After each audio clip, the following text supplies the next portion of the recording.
We have just learned that OPEC is expected to cut oil by as much as 2 million barrels per day. Just as recently as this morning, it was 1 million.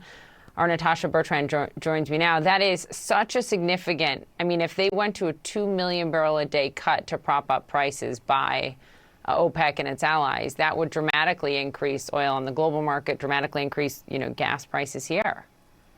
It would be a massive cut, and it is the White House's worst nightmare right now. And they have been waging this kind of large-scale campaign to try to prevent this very thing from happening, trying to lobby the Saudis and other Gulf states to not cut this amount of oil, because originally they believed that it was going to be maybe a 1 million barrel per day cut. That was really, really high and something that the White House was really afraid of.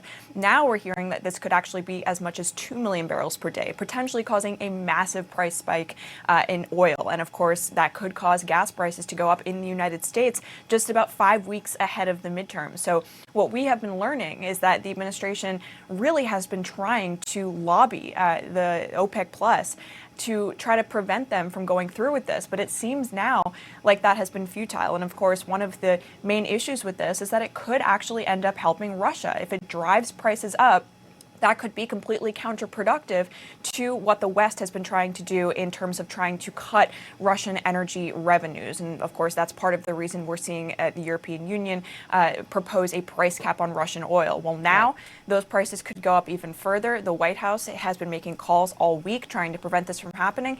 It looks like it is not going to be stopped. And of course, it is a major rebuke by Saudi Arabia, of course, after the president visited in July trying to get them to increase oil production, Poppy.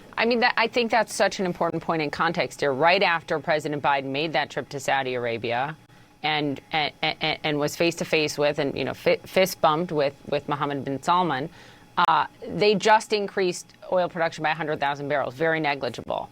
Now, if you see a 2 million barrel cut, what even can the White House do to try to convince them not to make this cut? What are the levers that the West even has in this?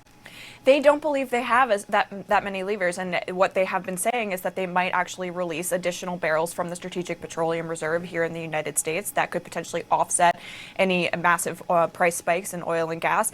But at the same time, they recognize here that they have very limited leverage when it comes to OPEC Plus. They have been telling the oil cartel that they are willing to buy back oil in order to refill the SPR, in order to incentivize them to increase production. But OPEC here is saying, look, oil has really gone down to prices that we cannot abide, and we want prices to go back up. So that is what they're doing in their own self-interest, Poppy. To cartel, they have a lot of power, and they're showing it, flexing it right now. Natasha, thank you very much.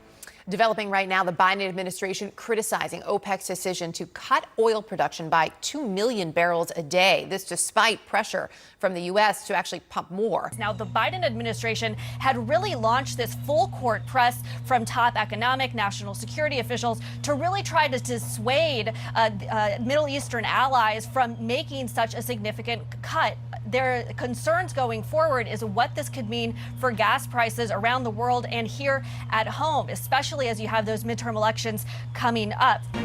Topping our political radar today, President Biden says he's concerned about oil production. At its meeting today, OPEC Plus ignoring a Biden administration request and ignoring it and saying it will cut oil production by 2 million barrels a day. You probably noticed gas prices already creeping back up a bit. The national average for regular, $3.83 a gallon today. That, according to AAA, and it's up 16 cents from a September low. Yana, this is a significant move by OPEC. Some context around this announcement: 2 million barrels per day, biggest in spring of 2020. That was when people were not driving or flying because of COVID. Of course, different situation today. Expected was 1 million, so this is twice as much as that. Back in August, we had OPEC increasing production. This was after President Biden mended fences with Saudi Arabia and actually went to the kingdom. That was just 100,000 barrels. So this and that was just 2 months ago. Exactly. So this is a totally different move. They've totally shifted course. We've already seen oil prices move higher by about 2% this afternoon. I think this shows three things. One, they're clearly not afraid to anger the White House. The president could unleash more emergency oil from stockpiles, but he's already done that at an unprecedented rate.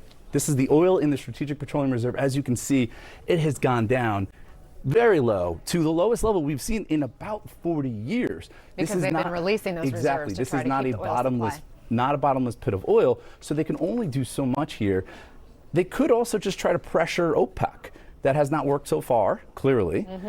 Some lawmakers, Congressman Ro Khanna, he told me that he wants the United States to retaliate against Saudi Arabia, the leader of OPEC, by cutting off their supply of aviation parts and weapons. But Anna, getting into a fight with OPEC, that would be risky too.